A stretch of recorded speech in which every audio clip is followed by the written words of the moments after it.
Hello, everybody, and welcome to CG Podcasts. My name's Toby Green, and it's great to be here today to discuss with two colleagues from Princeton University in the US, Steve Macedo and Francis Lee, who've written this really fascinating book, which was published a few months ago by Princeton University Press in COVID's wake, How Our Politics Failed Us, which came out a few months ago. So and there's so much in it to discuss, which I'm really looking forward to. So welcome to CG Podcasts, Francis and Steve. Thank you. Thank you, Toby. So let's talk about the book. The book, as I say, came out a few months ago, and you've had quite an opportunity to discuss it. But how have you found those discussions? You had a lot of discussions in the media, but but how have be interesting to compare initially sort of public-facing discussions like those, and also the ones you've had in academic circles. What's the response been like? I mean, I could start if you want. We've been very pleased, certainly with respect to the media, mainstream media. We weren't at all sure whether anyone would pay any attention, but we were very pleased with an early essay in the Boston Globe, and then New York Times Daily was in touch, and subsequent to that, a number of major newspapers and here mainstream news programs like the PBS NewsHour, Public Broadcasting's NewsHour, and Jake Tapper, and so on. So we've been very pleased by that, but also universities, colleagues at universities reaching out, Berkeley, Harvard, University of Pennsylvania, elsewhere, and things being planned as well. So, we've generally been quite pleased and with the attention. I will say that I've been on social media to respond a little bit recently, including just Blue Sky was the one that was flagged to us as claiming some factual errors, which I tried to correct with Francis's help. But so I will say that the response there has not been particularly positive, and we know it's a very partisan issue, and that it's still very polarized. So there have been lots of people we're not reaching, but I would say as a general matter, we've been quite pleased, and certainly hope that this is the beginning of a much wider conversation, which we've just started or helped to start. Yeah, along with yourself. So I mean, the public sphere has been it's interesting that the public sphere has been receptive. I mean, I think that's a positive thing. Francis, could you speak also to the academic side? You mentioned, Steve, but I mean, because one of the things you mentioned in the book, actually, which is perhaps something we can talk about later, is that something which I've certainly encountered, which is a sort of reluctance to discuss these questions in the academic space. But it sounds as though that the dial might be shifting a bit on that in the US. It is shifting a bit. I think the book arrived at perhaps the earliest moment where those conversations just began to be possible in these settings. And even there, of course, there's, we get invitations to come and speak about the book in academic settings, but in many cases they are settings that are aimed at, say, diversifying the discourse in academia, sort of an outreach to unorthodox voices. It's not the typical kind of invitation that I had previously received for my academic work, which would just be a standard come give a talk in the department sort of event. There's still an awkwardness and a difficulty of talking about these subjects. Yeah, I mean, I would certainly concur with that. I mean, I don't know if this is really a place to share my own experience because we're here to talk about your book, but I will just say that, I've so far in the UK been invited to present the COVID consensus in one department, which was not any of my home departments, but actually the Medical Research Council Integrated Epidemiology Unit at the University of Bristol. So no humanities or social science department has so far wanted to discuss the COVID consensus, which is interesting. I think of course, there was a book which came out at an earlier point, and maybe that is something which links to whether people are now willing to discuss things a bit more, which I think is probably the case. So let's dive into the book then, because I'm going to show it to our listeners and readers again so they can see. One of your main, you mentioned, both of you, that it was a bit controversial in places, or people thought it was controversial. What do you think is controversial about it? In some ways, what you do is forensically go through the evidence on pre-2020 pandemic planning, and then show in a lot of detail how the policies which are actually which were actually delivered, were in contradiction to those to that planning. So, I mean, that's just it is a statement of fact, as you show in the book, but yet it seems to be controversial. So, what do you think makes it a controversial book? Well, I mean, I just start off. I think the mantra during COVID was follow the science, trust the science, which meant trust the scientists, which meant trust the leading scientists in public health and the scientific establishment, as it were. And I think people are still, especially elite institutions, institutions populated by people that are highly educated, and also in the United States, that means tending to be more strongly associated with the Democratic Party, are still strongly invested in the hope that that we did the right thing by trusting the science and the scientists in those places where lockdowns were implemented and defended, and other aspects of the COVID response. So I think that remains the case. There's a reluctance to shift a narrative that shaped our lives so deeply for several years, that we sacrificed so much for. Withdrew our children from school, canceled weddings, taking place in person, and funerals, and so on. I just think there's a strong reluctance to give that narrative up. And I think also here, I think some sense that those who are attacking the narrative are liable to be associated with the partisan other, the other side. So I think we've gotten some credit, for being people who are not coming from a partisan place, which is good, not universally, but that's been helpful. But I just think there's a big reluctance, having gone through this traumatic experience on the basis of a rationale, that we're challenging at a fundamental level. The success we're challenging at a fundamental level. Yeah, I mean, I suppose the fact is, sorry, Francis, go ahead. Yeah, I would just say I'm very much struck by the fact that it's so hard to ask sort of basic social science questions about the effectiveness of policy measures that were taken, or even to acknowledge that they were policy measures and that there was choice involved. That those would seem to be standard core kinds of questions that social scientists would ask. And yet, just to pose the question, just to raise doubt, or to approach the matter skeptically, was not just discouraged, even suppressed on social media. That the idea that these measures might not work, that you couldn't even ask those questions in 2020. And so it's quite remarkable that's where we're at.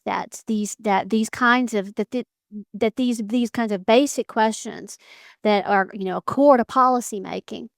So what's the evidence base behind these measures? What's the likelihood of success? What are the trade-offs? What are the costs associated with them? That kind of standard kind of policy analysis wasn't tolerated in this space. Yeah, I mean, it's interesting, isn't it? I suppose when people do make enormous sacrifices, like the sacrifices of their children's education, economic sacrifices, all kinds of sacrifices that were made, people don't want to think that it was there was no gain from it, or not even was there no gain, but actually that there were very negative consequences, including, you could argue, the election of your current president, which I certainly think personally did have a lot to do with the economic consequences of COVID measures. And it'd be interesting to talk to you both about that. But obviously you don't want to think that the sacrifices have been in vain. So I suppose there's a sort of, you can understand it on a human basis, why people would take that kind of emotional response to that. But I suppose one of the things about being a historian, as I am, is that one of the things that history does is turn trauma into history, a more objective in some way, a view of what happened. And I hope that as time passes, we'll be able to do that. But yes, clearly there are various reasons why trying to look dispassionately what actually happened and the consequence of it is painful to people. I suppose does make some sense of it. But that's why it's really important to have more and more books which do develop at this kind of framework, I think. So let's talk a bit. I mean, I mentioned the economic aspect. So I think that is a part of the book which I found absolutely fascinating and really, really amazing, actually. I mean, as I think I mentioned to you by email, I'm aware of some of the comparators in the UK of spending and spending, for example, on track and trace. This is a figure I sometimes use. We spent £36 billion in the UK on track and trace, which even the government's own audit office reckons reduced spread by between 2 and 5%, which is the entire national transport budget. So, I mean, these kind of comparators. But in the US, you show, I mean, I've got the figures here. The pandemic costs were about 7 times that of the New Deal and 5 times that of the 2008-2009 financial crisis. I mean, this is incredible.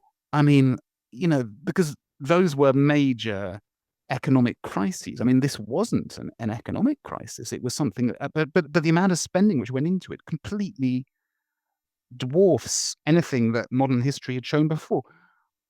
What do you make of that as political scientists, that economic aspect? Francis, you look like you're keen to I mean, it's come just in. it is extraordinary. I mean, it's the largest crisis response in U.S. history. There isn't anything really to compare it to except the biggest things that have ever been done in domestic policy. So, like the New Deal or the 2009 financial crisis. Like those were the only comparisons, and it dwarfs those. Yeah. You had the New Deal. A few times over, not just viewed from the vantage point of inflation-adjusted costs, but also by as a share of gross domestic product. So extraordinary expenditures, and yet just not a reckoning around it. I think the public knowledge of that is very low. All of it was, of course, borrowed. Yeah. So no taxes were ever raised to cover those costs. Now, some of it you might say has been recouped in the form of the inflation that occurred subsequent. So the devaluation that the dollar doesn't go as far as it did pre-COVID. Yeah. But there was no sacrifice directly asked of taxpayers to cover those costs.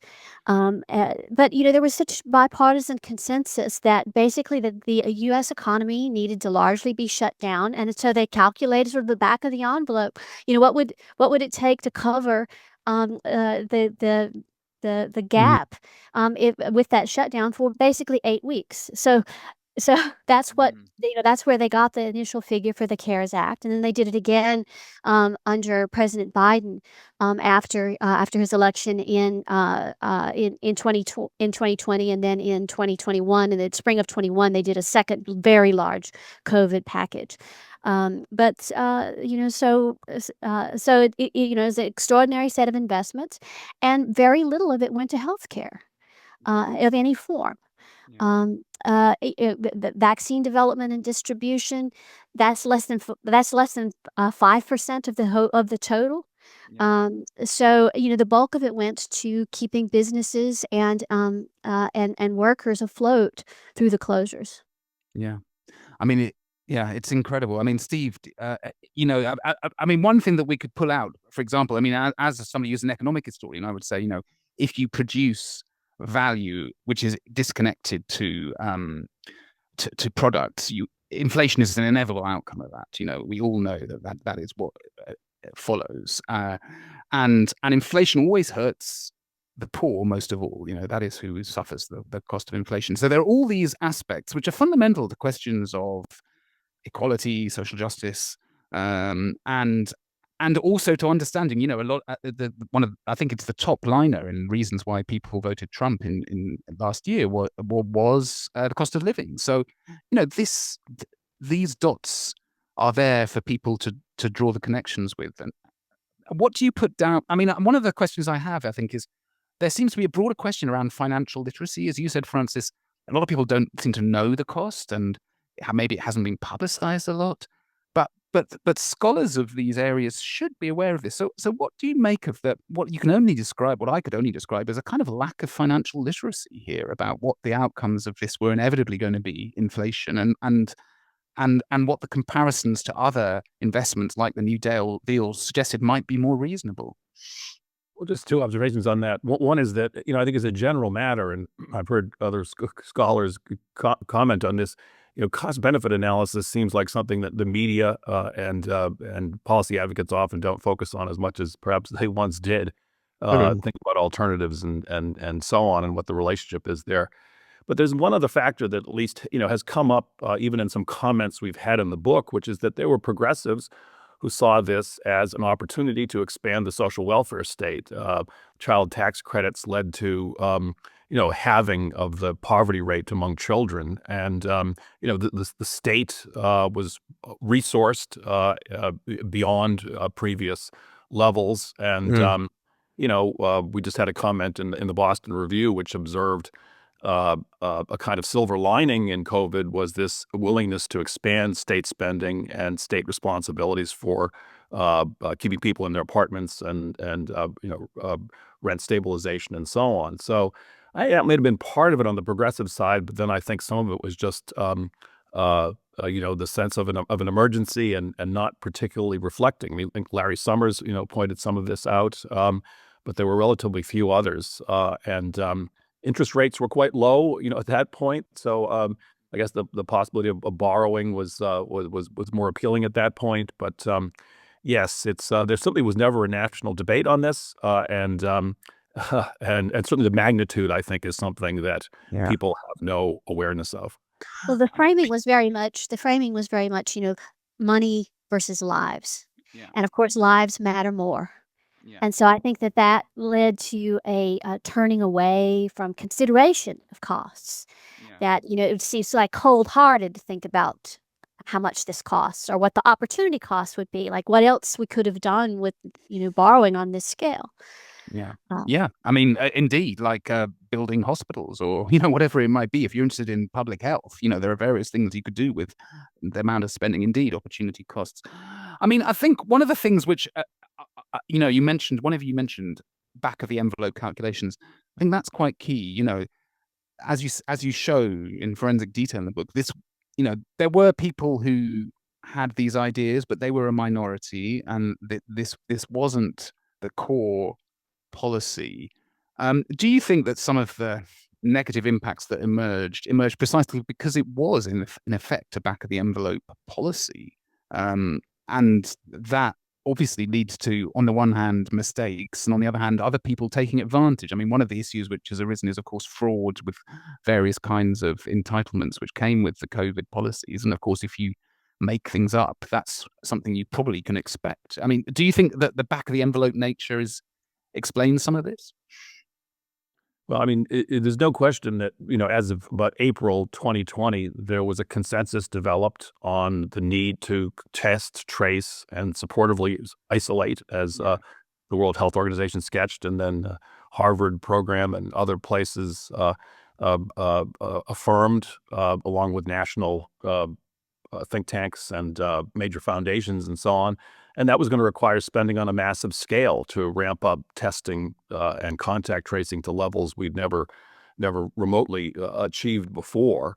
And at that point, we find that, a couple of months into the pandemic, once the lockdowns had been imposed, the rhetoric of war on COVID emerged. So the country was on a kind of wartime footing. And in a way, the containment strategy of suppressing the virus through contact tracing, isolation, and quarantining, became the national plan, as it were. And those who dissented from it were no longer welcome. Graham Allison, who's one of the world's leading crisis decision makers at the Harvard Kennedy School, published a document in late April 2020, suggesting that we needed devil's advocates. We were investing in a strategy, a national warlike strategy that was rested on shaky assumptions that could be questioned. That we needed to bring in a much wider array of experts to question the strategy in a kind of Team B devil's advocacy, just to confirm that we were doing the right thing. He was completely ignored, so there was this sort of settling down and hunkering down around a strategy. I think part of it was also Francis Collins, another Francis, talks about a kind of public health mindset, as Francis have focusing only on the suppression of disease and no other variables. But one of the things we also found is that many public health officials seem to be wary of having dissent aired in public. By the end of 2020, John Ioannidis at Stanford had registered some questions about the extent of how many people had actually gotten the virus and recovered from it without getting seriously ill, raising other questions about the strategy and so on. And his colleague at Stanford, Steve Goodman, said to the Washington Post, dissent in science is fine. Debate in science is healthy, but not in public. It confuses the public, which is an astonishing thing for a scientist to say to a newspaper on the record about a colleague, no less.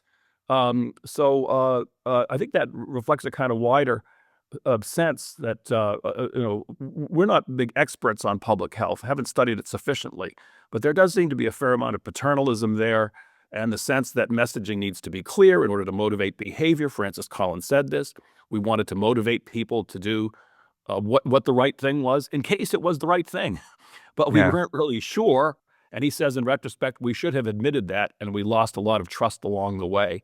So I think there were various factors going on here, an almost perfect storm, a confluence of things in this. And I think unraveling the why is going to take further, kind of historical forensic work. I think we've uncovered some major strands of that, but getting the whole picture is certainly complex. Yeah, I mean, the polarization is one thing you talk about in the book, and I think that is, I think it does explain quite a lot of how this happened. It was, it was, of course, the 2020 election year, and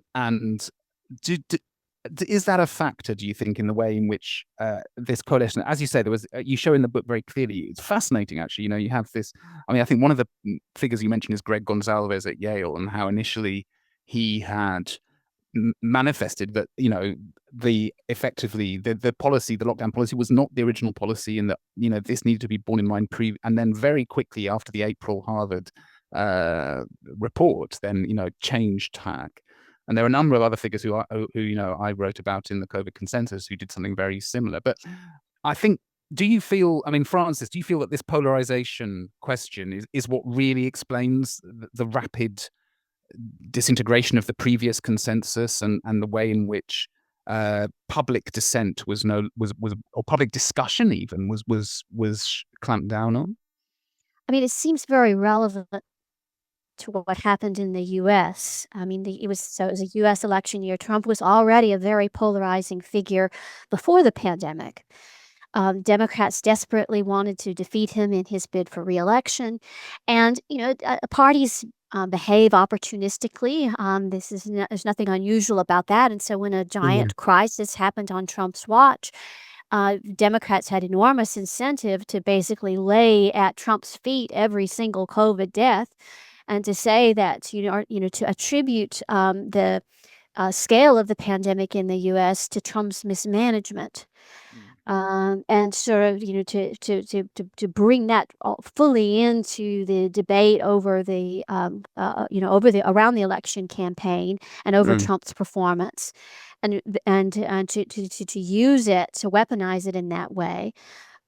So that's how it played out here. But I also don't think that in the U.S. The failure to debate these policies, the quick embrace of unprecedented techniques to control the whole of society, to reduce the spread of disease, that the U.S. isn't unusual in that regard. And so for me, this creates some uncertainty about how much polarization was a driver, or just sort of characteristic of how it played out in the U.S. It became highly partisan, so that Democratic-leaning states and jurisdictions pursued policies that differed from Republican-leaning states and jurisdictions. As the pandemic unfolded over the course of the year plus before the vaccine was rolled out to the full adult population.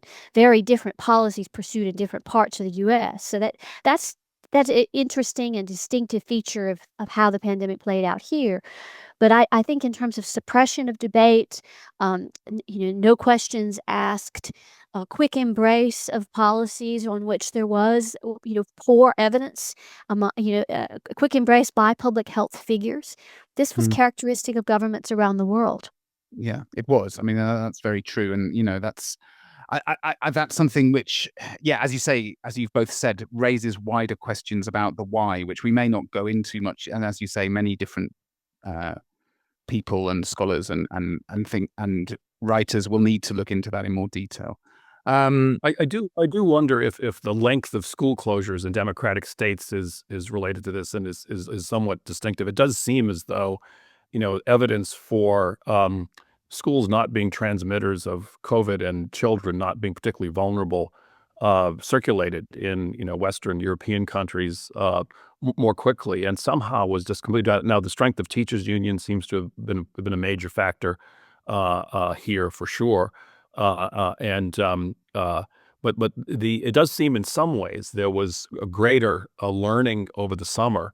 Certainly with respect to schools, as in European countries as compared with the United I mean, I States. think it was quite variable. I mean, yes, you do mention that in the book, but I mean, in the UK, for instance, I mean, it was quite class related. So, by the September, October, although schools didn't close until January 2021, but there were actually a number of regions of the country where there were effectively local shutdowns, or so for example, my daughter was sent home for 2 weeks in November because somebody in the class tested positive for COVID. So in areas, there were large numbers of kids who were sent home for homeschooling on no notice and told to isolate for 2 weeks. And this was happening all over the country, particularly often in deprived areas. So although in theory, and if you look at the records, the schools were open, it was a more mixed picture, in fact. And I think that was true in a number of countries, actually. But yeah, I mean, clearly school closures in the US is an absolute standout example of the difference, of the political difference,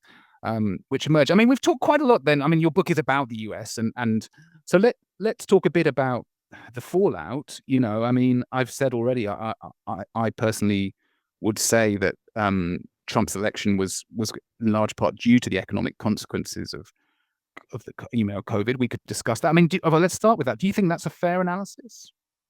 Well, I mean, it's going to be a close election in the U.S. regardless. I mean, we're very evenly divided in our, at the national level between Republicans and Democrats. The two-party system in the U.S. is very strong, and most people have partisan commitments or a partisan lean that just isn't very movable, and so elections come down to a small share of swing voters. So they're going to be close. It would have been close regardless. It doesn't take very much to shift outcomes under conditions like this, the closely competitive conditions. So I think it's very reasonable to say that certainly polling shows that inflation was top of mind for voters.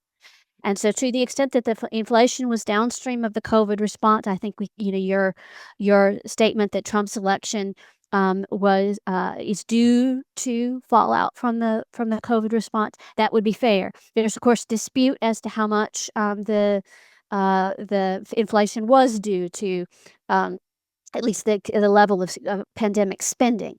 Now, the supply chain disruptions that happened during COVID are also a factor in the rise in cost of living. But those are also linked to COVID response. I mean, there are different aspects of it, but yes. A different aspect of it. And in fact, actually, I mean, Steve, you mentioned before Larry Summers. Larry Summers wrote a very interesting paper, I think, which you may know. I can't remember who the co-authors were, about the way in which inflation is measured, and that actually under a previous mode of measuring inflation, effectively at some point, housing costs were taken out of the inflation measure, and given interest rates under the previous way of measuring inflation, it was actually far higher, even than the high rates which were noted in 22, 23. So, yeah, I mean, this is a very complicated issue. Obviously, there are other factors at play as well. But Steve, what's your view? In a way, I was going to say, no. In a way, I mean, COVID also had an effect on Trump's quest for re-election, and I think it made a difference there too. So in a way, he had two COVID elections. He did, yeah. One That's that hurt very him true. and one that helped him. So certainly it's been consequential. Let's talk a bit about, I mean, because it's interesting to, some of the people, of course, there were those who voted for Trump. Obviously we haven't, in your book, you make it's very interesting, your chapter on the vaccines and the impact the vaccination program had on COVID mortality post-vaccination, where you make it clear that, so the argument of the book, to summarize on this area, is that pre-vaccination, there was very little meaningful difference in outcomes between red and blue states, Democrat and Republican states, who took very different measures to address COVID. But the post-vaccination, there's a clear difference, and that vaccines did help to reduce mortality rates. But of course, subsequently, the vaccine itself has become a real political football, and you have this Make America Healthy movement under Robert Kennedy Jr., which is, now the Secretary of State for Health.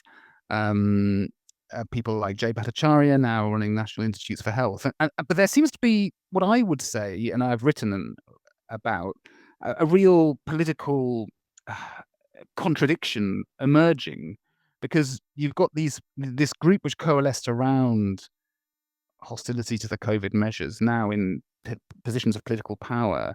But yet, one of the main arguments that I've developed with Thomas Fatsi in our book was that it was actually deregulation and neoliberal policies of deregulation which fundamentally shaped an economic landscape which contributed towards the outcomes that we saw. And yet we have a president who wants to take that process of deregulation far further. So there seems to be a real contradiction emerging in Western political institutions, parties, and thoughts around these kind of measures. On the other side, as we've discussed already, in a sense, we saw that on the left, on the progressive side, who advocated for policies which shut down schools for, the most deprived kids with the worst learning outcomes, which will lead to terrible impacts in future, livelihoods, let alone the impacts in the global south, which of course I've written about. So what do you make of this kind of swell of contradictions which is emerging? Do you think that's a fair characterization? I suppose that would be my first question. Francis, what do you think about Well, that? we spend more time in the book on the contradictions from the vantage point of the progressive left. To some extent, the book is sort of aimed at academic audiences. I mean, the book comes out on academic press, and we have in mind, the interlocutors in the academy. As we're writing, and so we are more struck by those contradictions, which were they were more salient during the time we were writing the book. I mean, the book was completed before the 2024 presidential election in the U.S. And you're just waiting for it to come out. Academic publishing is not quick. No, it's not. Yeah. And so we had no idea what the political landscape would look like when the book came out. For all we knew, it would be President Biden again. Harris hadn't even dropped out at the point the book had been completed.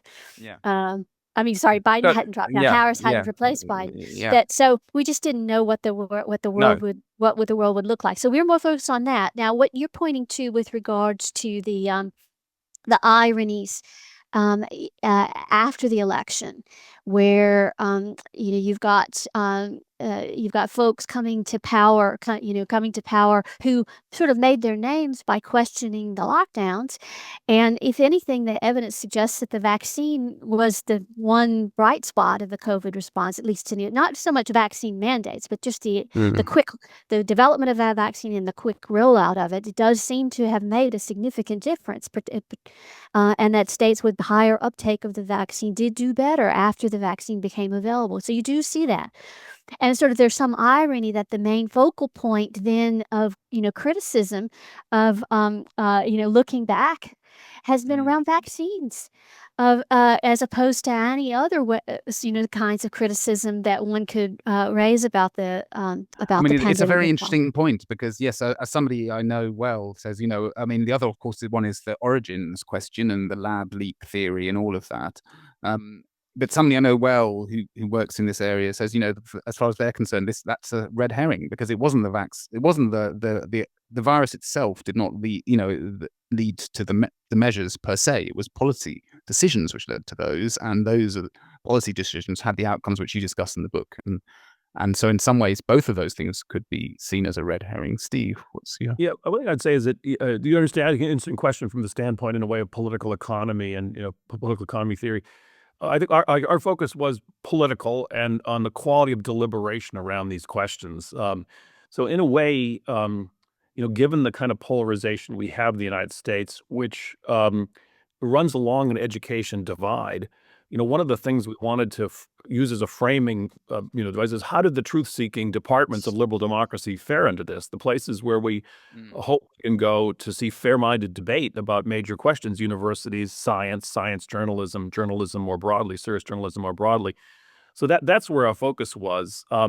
Now, on the vaccines, you had raised, when you were touching with us about the American Civil Liberties Union, and its Yeah. position. I did have a look at some of their documents, and they put out a document on September 2nd, 2021, which echoed the kinds of things that the major libertarian organizations were saying in the United States as well, which is that vaccination can be a way of protecting others against harm. So, the Mill's harm principle was invoked, that a legitimate limit on liberty is when your actions or inactions threaten others with serious harm, and there's no alternative way of protecting them. Now, they put out this document making that claim, which rested on various assumptions, of course, about the vaccine, and said, actually on the page, we'll be updating this frequently. I can't see that it was ever updated. I looked at some of the subsidiary ACLU chapters in states, and the one in Washington actually, then entered a series of conditions, under which this kind of mandate would be necessary. One is that it's necessary to protect others. There are no alternatives, no less intrusive alternatives, and so on. So there's no discussion, so far as I can see, of the question of whether the vaccines would be sterilizing, whether they would in fact make you an endpoint for the virus, and whether they would protect other people, something that was not an endpoint in the vaccine trials. So there's no ongoing discussion of these matters that I can see. They did also file a brief in cases, denying religious exemptions, which, has a long history in the United States, going back to a Jacobson case at the beginning of the 20th century. So the principle that they invoked was a reasonable principle for limiting people's liberty, the harm principle. But there's no inquiry, so far as I can see, into, well, how did this play out in the context of COVID? Again, the Washington Institute sort of like, well, this all depends upon the specifics of a virus transmission, and decisions should be made in specific contexts. And I just don't see any particular discussion here. It obviously wouldn't be to the ACLU's advantage to get into these matters, because many of their constituents would just find them troubling and kind of unacceptable. It's just become, to an astonishing extent, as mask wearing did, just a kind of a taboo, a shibboleth. Yes, a shibboleth. That's the word. Yes, I was hunting for it. Yes. And I mean, it's interesting. I've actually got the passage in your book where you write about this, so maybe I could just read it out. It's a short paragraph, because the interesting thing about it is, yes. So just for listeners and those watching this, yes, in the ACLU, the American Civil Liberties Union, came out in September 2021 saying, that vaccine mandates were something that they would advocate for, in spite of, those who are claiming that people should have, what was called bodily autonomy and all of that. But what's interesting is that you show that previously in 2008, they'd had a completely opposite perspective. So I'll just read, this is from a report which you looked at, which was written by the ACLU, Pandemic Preparedness, the Need for a Public Health, Not a Law Enforcement National Security Approach. And you write, the ACLU's warnings were prescient. And the report, which they published in 2008, said, American history contains vivid reminders that grafting the values of law enforcement and national security onto public health is both ineffective and dangerous. Too often, fears aroused by disease and epidemics have justified abuses of state power. Highly discriminatory and forcible vaccination and quarantine measures adopted in response to outbreaks of the plague and smallpox over the past century have consistently accelerated, rather than slowed the spread of disease, while fomenting public distrust and, in some cases, riots. So the completely contrary point of view, and this, I think in many ways it is quite a really good example to try and understand what happened in America in those years. And as you say, there was no. And the other thing which you mentioned, Steve, but I think is highly relevant there, is that there was no subsequent investigation of this.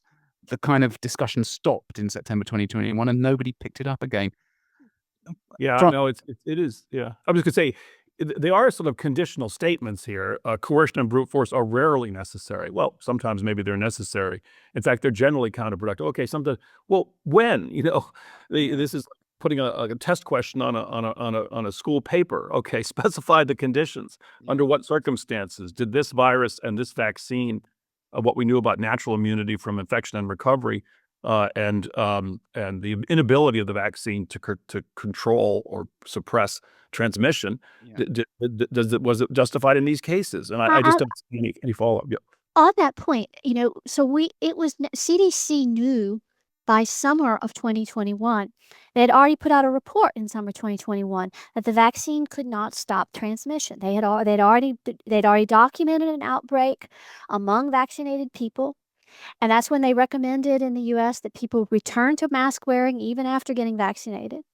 And then it was in the fall of 2021 that the Biden administration attempted it's the imposition of a vaccine mandate across all workers in the US. They managed to successfully impose one on all Medicare providers. So they proceeded with a vax mandate premised on the vaccine's capacity to stop transmission after knowing, and not just some scientists, but CDC acknowledging that the vaccine did not stop transmission. Yes, I mean, all of this became so moralized. Like there was just not an interest in approaching the questions empirically.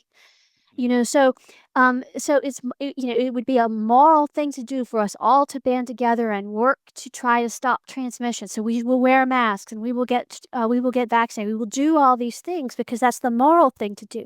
Well, what if these things are not working?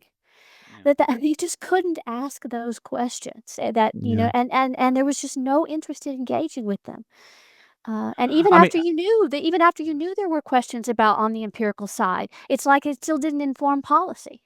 So I think this raises for me a really important point, which I think I've mentioned in some ways in the discussion I sent you before our discussion today, which is how far is COVID a cause and how far is it a consequence, I suppose, of broader COVID policies, that is. How far are they a cause and how far are they a consequence of a broader scenario in which, if you go onto social media, there's very little debate. People put one side of view or they put another point of view and they may shout at one another, but the discussion is thin on the ground. And there's a sense of also a broader sense in which, yes, creating a kind of a rationale for something is more important perhaps than the empirical evidence or outcomes. In fact, I've just been reading a book about a totally different topic, but yes, in which critiques kind of outcomes-based approaches to questions of social justice, in fact. So is it? So I suppose the question is the COVID policy response, is it a cause of what we observed of this shutting down of debate and making it almost impossible to ask the kind of questions which are part of academic life and scientific investigation, or is it a consequence, or is it both? Yeah, I think both is the answer. I do think it's caused to some degree because the existence of a deadly virus that was linked to costing lives provided an especially pointed rationale for censoring what was considered to be misinformation and disinformation associated with this life-threatening virus. So, I mean, the Biden administration, and actually started before that, the FBI, and as early as April 2020, was being in touch with social media companies and encouraging them to suppress messaging at odds with World Health Organization guidances and pronouncements. So I do think that the virus helped to provide a rationale for it, but I also think it probably was an accelerator because it became a point of such visible polarization around mask wearing and other kinds of things, and it was something that so riveted people's attention that I think it exacerbated our pre-existing conditions, as it were. There's another parallel case which sort of backs up to some extent what I suggested before was it signs of greater polarization in the United States as compared with Western Europe, which is the debate that's been taking place belatedly here around medical interventions for youth with sexual dysphoria. In the UK, you had the Cass report that came out. I think it was 2023 or 2024. And as I understand it, both of the major parties coalesced on legislation to limit medical interventions, severe medical interventions for youth with gender sexual dysphoria. Yeah, gender gender dysphoria. dysphoria. Yes, we Yeah. would call it. Whereas in the United States, the debate discussion never took place at the same level. Finally, it has with the recent Supreme Court case. It is to some extent, but it's been severely delayed, and there's been much greater, I think, polarization around this issue, and in part around the World Professional Association for Trans Health, which puts out the guidelines on this, which does seem to have a kind of activist attitude towards facilitating these things. I think there's been much greater trust reposed in that professional organization here as compared with other Western Well, I mean, countries. the debate is very polarized, but as you say, Yeah. the kind of political institutions have, political parties have more, with some measure of disagreement, coalesced in broad ways. At least the leaderships have. Not been the case here. Yeah. Yeah. I mean, this is where education polarization becomes really relevant. In that, you've got high levels, people in high levels of journalism, in science, in academia more broadly. It's kind of a political echo chamber. Like, there's just not very much political diversity in those settings, and so it's very conducive to groupthink. And so, you could say, the COVID response, was an extreme case, but there are echoes in other areas. And we're more vulnerable to this kind of problem than we used to be, given that assumptions go unquestioned in an environment where, people just, think too much alike. And, so there's just not enough scrutiny that's being applied. Let's talk a little bit about that, but we haven't got too long to go. But I think this would be an interesting question: the question of groupthink.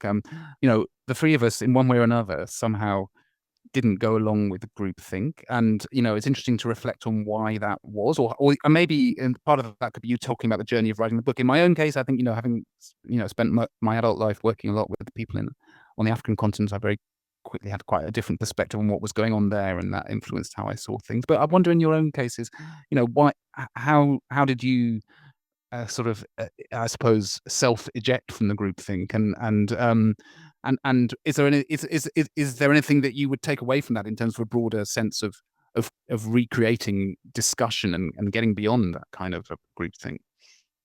We've been asked this question a number of times. Okay. A number of different ways. And so, I started writing the book with advice from Francis because I was interested in a series of issues. I'm a political theorist. I work on democratic deliberation and public policy and sort of the moral and practical dimensions of various policy conflicts in our constitutional tradition and so on. But anyway, I thought there were a whole series of issues where progressive discourse and deliberation was undermined by not taking more seriously concerns coming from the other side of the political spectrum. So I've written some things on immigration, where I've thought that for quite a while, where high levels of immigration from countries sending low-skilled workers can undercut wages, and there are questions about national solidarity and supporting welfare states, and so on and so forth. So it's going to be welfare abortion, which I think certainly in its later stages raises questions that are not grappled with nearly as much as they used to be in political theory and ethics in the 1990s. And COVID, and once I got started on it, I realized that COVID was more than a large enough topic unto itself. But I did have exactly the sorts of concerns that Francis mentioned just a second ago, which is that in the academy and elite professions, journalism, science, and so on, there's just a kind of dismissiveness of arguments that are associated with the other side, and it's to our detriment. And I do think it's worse than it used to be. So it's almost like a class-based response rather than education class-based. Yes, it's some degree economic as well. There's a component of that, but yes, I think we're in epistemic bubbles that are highly moralized to a greater extent than that used to be. And Francis, how did you self-eject from the group thing? It's so funny. Like early on, just reading the news coverage in February and March of 2020, it was evident to me that this thing was spreading very quickly. And so when lockdown measures began to be imposed, so first in first of course in Wuhan and then in Italy, and I was thinking this is probably coming to the U.S., but I was wondering to myself, well, how is this going to work? It's clear that it's spread so many different places. That means that the chances of stamping it out entirely are very, very remote. And large shares of the workforce are going to have to stay on the job just to keep us alive. So how is this going to work? What's the end game? Are we going to try to do this until there's a vaccine? Will there be a vaccine anytime soon? So just sort of asking these practical questions, questions that would be normal for government, that one would ask of government policy generally. And then finding that, whenever I would try to discuss this with people, it's like, I felt a opprobrium. Yeah, Like, yeah, that that you just couldn't ask it. But it would seem to me, they seem to be very much just standard social science questions, and I didn't understand why it wasn't possible to have yeah. these conversations. Well, what's the what's testing and tracing? Well, what do you do with a virus that doesn't have distinctive symptoms? It's Yeah. similar to many other respiratory viruses. Yeah. And so so how are we supposed to track down all the cases? And it just seemed completely fanciful to me, what was being proposed. And of course, the costs were obviously gigantic. And it just so anyway, those were my reactions. And so I was very depressed during the pandemic, thinking, that I was feeling like, have I lost my mind? Or is Yeah. it the rest of the world? Yeah. Like, I just Yeah. didn't It know. made a difference to realize there were other people who had similar thoughts. Yes, it Yeah. did. Yes, yes. Yeah. I mean, it's interesting you make the point, the opprobrium, and it's been mentioned before, kind of, you mentioned it, Steve, as well, the moralizing. I mean, in effect, what was dressed up as follow the science was actually really a kind of moral imperative. And that's one of the, I mean, I think that those kind of reflections do help us to understand why people coalesced in the way that they did, not because of a rational reading of the evidence, as you show so effectively in your book, but because of other aspects which influence how people behave, but which, and so, I mean, I think like any book on COVID at this stage, I would say, all we can really do is touch the iceberg and, a little bit. And, I'm very grateful to you both for doing that in this book, which I think in the US was probably not an easy book to publish and discuss. So, I mean, but the good news that We're very you've lucky. the good news that you've shared with us is that you have been discussing it, and that I think hopefully um can be a start of a different. Final question to you both: Do you feel that there is a change and that this can be the start of a broader discussion about these questions now? Do you get that sense that the door is ajar, at least in a way it wouldn't have been 2-3 years ago? I think it's ajar. I think that's probably a good way to put it. And I think there are people doing other work out there that's resonating with this. I guess I might even put out a plug at the end for 2 other books that we found useful at the beginning and then again at the end. One is by Jeff Spinner, Halev, and Elizabeth T. Morse.